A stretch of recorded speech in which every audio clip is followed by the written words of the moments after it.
नाज़रीन, Sindh journalist council के सॾ ते मेड़ में आवाज़ टीवी सीता रोड के रिपोर्टर राजा चन्ना ते पुलिस तशद्दुद ऐं मथस केस दाख़िल करे जेल उमाण खिलाफ़ एहतजाजी मुज़ाहिरो कयो पियो। उन हवाले से वीडियो लिंक ते मौजूद है मंजूर मैसर। जी मंजूर। सीता रोड के सहाफ़ी आवाज़ टीवी के रिपोर्टर रमीद राजा चन्ना ते पुलिस ऐं सिविल कपड़ में मुलविस गुंडन तरफा तशद्दुद खिलाफ़ मेहड़ में सिंध जर्नलिस्ट काउंसिल पारां एहतजाजी मुज़ाहिरो करे नारेबाज़ी कई वई आहे।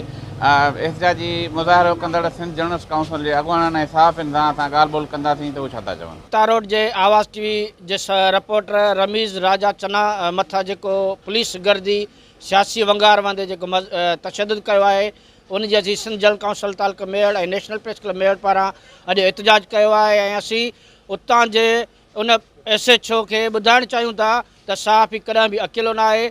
जेको उन मथां ही तशद्दुद थियो आहे असीं उन जी सख़्तु मज़म्मत कयूं था। हितां जे हिकु महिनती सहाफ़ी राजा चन्ना मथां जेको बेरहमानो पुलिस गर्दी करे उन जे मथां जेको तशद्दुद कयो वियो आहे जंहिंखां पोइ सॼी सिंध में सहाफ़ियुनि में ताव पखिड़िजी वियो आहे।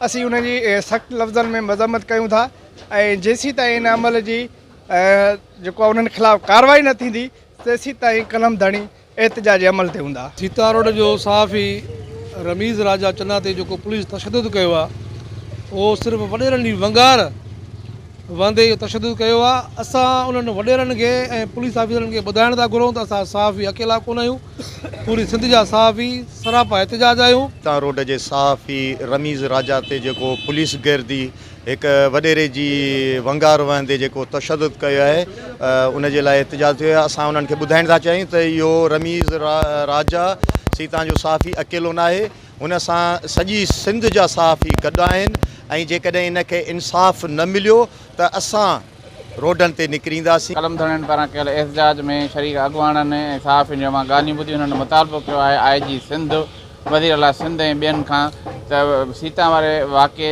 ते जो नोटिस वठी सहाफ़ी खे आज़ादु करे ज़िमेवारनि ख़िलाफ़ क़ानूनी कार्रवाई कई वञे।